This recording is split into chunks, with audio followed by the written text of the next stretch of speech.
नमस्कार आपण माननकु स्वागत करुछि मोर आउ एक नुआ वीडियो रे। आज मु सहज और स्वादिष्ट रेसिपी बेसन पकोड़ी तैयारी करी। प्रथमे आवश्यक सामग्री गुड़िक एकाठी करि नेबा। सेगुड़िक है भृषंग पत्र, पियाज, कंचा लंका एवं किछि कखारु कटा।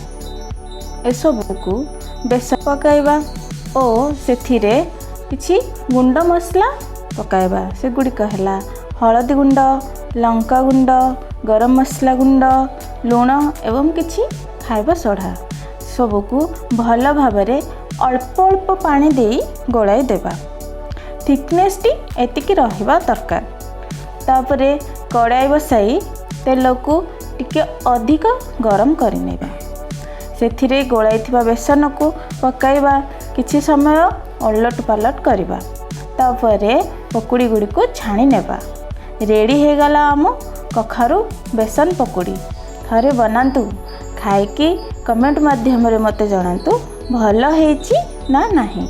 आउ जदि किछि नुआ रेसिपी जानिबा को चाहुचंती ताहा भी मते कमेंट माध्यम रे जणातु। जदि मो रोषेई आपण माननकु भल लागु थाए ताहेले मो चैनल टी को लाइक, शेयर एंड सब्सक्राइब करि नियंतु और पाखरे थिबा बेल आइकन टी को दबाई दियंतु। धन्यवाद।